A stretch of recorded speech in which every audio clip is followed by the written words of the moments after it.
आज हम लोग पढ़ेंगे प्रकाश का अपवर्तन, रिफ्लेक्शन ऑफ लाइट। तो रिफ्लेक्शन ऑफ लाइट क्या होता है, इसी के बारे में जानेंगे।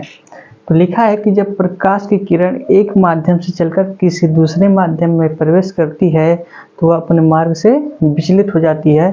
इसी घटना को प्रकाश का अपवर्तन कहते हैं, जैसा कि आप लोग देख सकते हैं।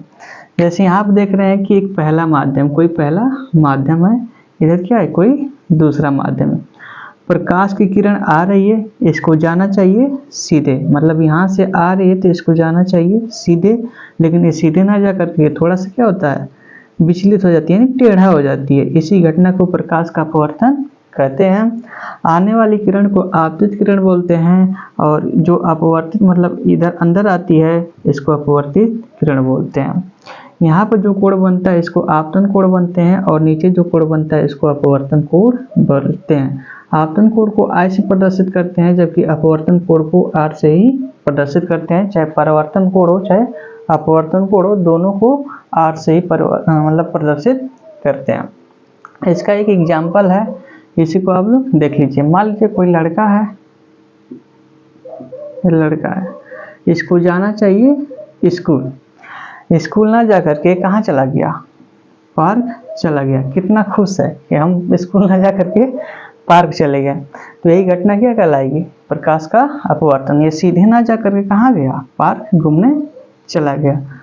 तो इसी तरह आप लोग इसको याद कर सकते हैं कि विचलित हो जाएगा तो क्या कहलाएगा, ये अपवर्तन कहलाएगा। देखेंगे अपवर्तन के नियम। अपवर्तन के दो नियम होते हैं। पहला नियम होता है कि आपतित किरण, अपवर्तित किरण तथा आपतन बिंदु पर खींचा गया अवलंब तीनों एक ही तल में होते हैं। जैसे यहाँ पर चित्र में आप लोग देख सकते हो कि ये जो किरण आ रही है इसको बोलेंगे आपतित किरण। अपवर्तित किरण जो नीचे की ओर है, ठीक है, तो आपतित किरण, अपवर्तित किरण। और जो यहाँ पे जो बिंदु होता है इसको क्या बोलते हैं, आपतन बिंदु। और इसी पे जो एक खींचा गया होता है इसी को बोलते हैं अविलंब।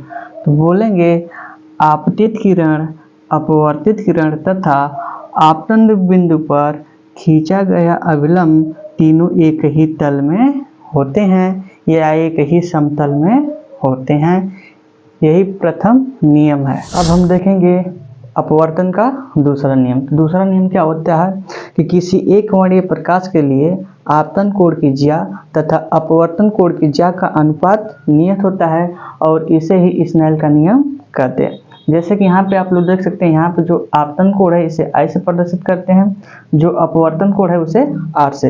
अगर इन्हीं दोनों का हम लोग साइन लेके अनुपात करते हैं तो एक नियतांक हमें मिलता है, जिसे स्नेल का नियम कहते हैं। जैसे कि यहाँ पे आप लोग देख सकते हैं। यहाँ पे हम नोट में कुछ पॉइंट देखेंगे। तो पहली पॉइंट है, यदि प्रकाश विरल से सघन माध्यम में जाता है तो वह अवलंब की ओर झुक जाता है। जैसा कि यहाँ पे देख सकते हैं, यहाँ पे माध्यम एक में आप लोग देख रहे हो कि क्या है, विरल माध्यम जैसे वायु है। दूसरे में माध्यम में आप लोग देखते हैं कि सघन माध्यम जैसे कांच हो गया। ये प्रकाश किरण यहाँ से और यहाँ पे आएगी, यानी विरल से किस में, सघन माध्यम में आती है, तो क्या होती है, ये जो अविलंब है इसी की तरफ थोड़ा सा झुक जाती है। जैसे कि आप लोग यहाँ पे देख सकते हैं, ये सीधी आनी चाहिए लेकिन सीधी ना करके थोड़ा सा यहाँ पे झुक गई है। तो कहेंगे कि विरल से सघन माध्यम में जब प्रकाश की किरण जाती है तो वो अवलंब की तरफ झुक जाती है। यहाँ पे एक पॉइंट है जो आपको हमेशा याद रखना होगा कि जो कोण होता है वो हमेशा अवलंब से मापते हैं। जैसे यहाँ पे अवलंब है तो कोण किधर से इधर की ओर मापेंगे। नोट नंबर 2 यानी दूसरा पॉइंट, तो इसमें है कि यदि प्रकाश सघन माध्यम से विरल माध्यम में जाता है तो अवलंब से थोड़ा दूर हट जाता है। जैसा कि आप लोग देख सकते हैं, इसमें बताया गया कि यदि प्रकाश की किरण सघन से विरल में, यानी यहाँ पर सघन क्या है आपका, जल है, और विरल माध्यम क्या है, वायु है।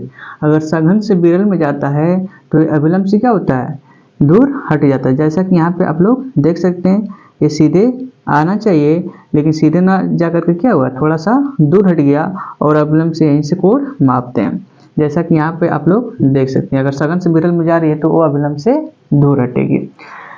यहाँ पे हमने एक एग्जाम्पल दिया, जैसे मान लीजिए कोई बाइक राइडर है, ठीक है, यहाँ पे एक खाली रास्ता, यहाँ पे कुछ नहीं है। उसके बाद आता है मार्केट, और उसके बाद क्या आएगा, खाली रास्ता जिसके कुछ नहीं होगा। खाली रास्तों को हम लोग क्या कहेंगे, विरल माध्यम कहेंगे, जबकि जो मार्केट वाला रास्ता होगा उसे सघन माध्यम करेंगे। तो जब खाली रास्ता होता है तो राइडर क्या करेगा, जो बाइक का राइडर होता है वो बाइक खूब तेज चलाएगा। लेकिन जहाँ पे मार्केट यानी भीड़ भाड़ वाली रास्ता आ जाएगा तो वहाँ पे थोड़ा सा लो हो जाएगा, यानी झुकने का काम करेगा, झुक जाएगा। तो ऐसे ही आप लोग याद सकते हैं कि विरल से सघन में जाने पे झुक जाता है और सघन से विरल में जाने पे क्या होता है, दूर हट जाता है। और जब भी खाली रास्ता पाएगा ये बाइक को क्या करेगा, तेज भगाएगा। ठीक है, तो इस एग्जाम्पल से आप लोग इसको याद कर सकते हैं। अब हम लोग पढ़ेंगे अपवर्तन के उदाहरण। पहला है जल में पेंसिल का टेढ़ा दिखाई देना, जैसा कि आप लोग यहाँ पे देख सकते हैं।